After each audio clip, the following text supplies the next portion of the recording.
উত্তর বৈকুণ্ঠপুর গ্রাম লাগোয়া যে জঙ্গলের মধ্যে কিন্তু বাঘ ছিল, তেমনটাই কিন্তু বেশ কয়েকদিন ধরেই গ্রামবাসীরা জানাচ্ছিলেন যে বৈকুণ্ঠপুর গ্রামে বাঘ দেখা দিয়েছে। প্রথমে দক্ষিণ বৈকুণ্ঠপুর, পরবর্তী ক্ষেত্রে গতকাল সেই বাঘটি কিন্তু উত্তর বৈকুণ্ঠপুরের এই জঙ্গলে এসে প্রবেশ করে, তেমনটাই বন দপ্তর একেবারে স্পষ্টভাবে জানায়।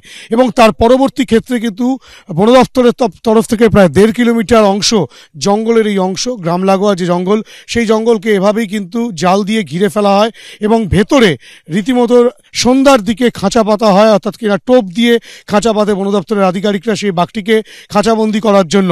কিন্তু সেই বাঘটি খাঁচাবন্দি না হয়ে অবশেষে রাতের দিকে পালিয়ে গিয়েছে মূল জঙ্গলে, অর্থাৎ কিনা আজমালমারি যে জঙ্গল, সেই জঙ্গলের দিকে চলে গিয়েছে, তেমনটাই কিন্তু বনকর্মীরা বলছেন।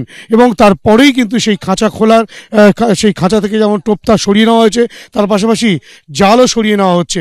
কি পরিস্থিতি হয়েছে? মানে কালকে তো আপনারা দেখলাম যে এখানে জাল দিয়ে ঘিরে ফেললেন, গোটা বাঘ ছিল বলে আমরা ঘিরেছিলাম এবং বাঘ ধরার জন্য খাঁচাও পেতেছিলাম। কিন্তু সকালে বাঘ আমাদের এখানে একটু তাড়া করতে সকালে বাঘ খেয়ে ওপারে চলে গেছে তার নিজের জঙ্গলে। রাতের দিকে? ওটা রাত 2:30টার দিকে চলে গেছে।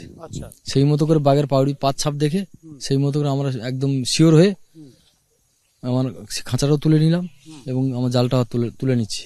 এখন আমরা ওই চেকিংটা করতে গিয়েছিলাম। সকালে আমরা সাইন তো পেয়ে গিয়েছিলাম কি রাত্রির মধ্যে ও বেরিয়েছে এখান থেকে, কিন্তু চেকিং না করার পর্যন্ত আমরা কনফার্মেশনটা দিতে পারছিলাম না।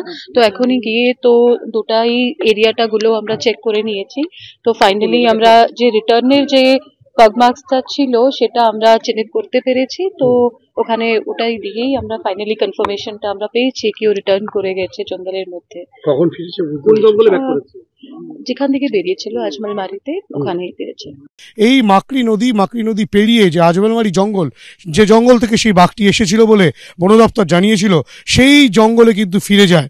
গত 3 দিন ধরে কিন্তু রীতিমতো গ্রামের মানুষজন আতঙ্কের মধ্যে প্রহর কাটাচ্ছিলেন, কেননা এই মাকড়ি নদী পেরিয়েই কিন্তু বাঘটি আজমালমারি জঙ্গল থেকে প্রথমে এই গ্রামে প্রবেশ করে। এই বৈকুণ্ঠপুর গ্রামের বিভিন্ন জায়গায় ঘুরে বেড়াচ্ছিল, বিভিন্ন জায়গায় বাঘের পায়ের ছাপ দেখা যায়। পরবর্তী ক্ষেত্রে বন দপ্তর একেবারে নিশ্চিত হয় যে এই উত্তর বৈকুণ্ঠপুর গ্রাম লাগোয়া এই যে জঙ্গল, সেই জঙ্গলের মধ্যে বাঘটি এসে আস্তানা গেড়েছে এবং সেখানে কিন্তু সে ঘুরে বেড়াচ্ছে, যে কোনো মুহূর্তে গ্রামে ঢুকে পড়তে পারে।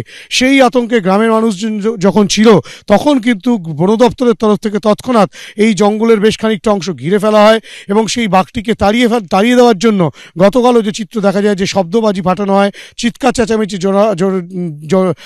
করে এই বাঘটিকে এখান থেকে তাড়িয়ে দেওয়ার চেষ্টা চালানো হয়। যদিও গ্রামবাসীরা বাঘ ফিরে যাওয়ার পরেও আতঙ্কের মধ্যেই রয়েছেন। তারা বলছেন যে বারংবার বাঘ গ্রামে ঢুকে পড়ছে, তারা চাইছেন একটা স্থায়ী সমাধান। ক্যামেরায় অভিজিৎ দাসের সঙ্গে হিন্দল দে, এবিপি আনন্দ, মইপিট।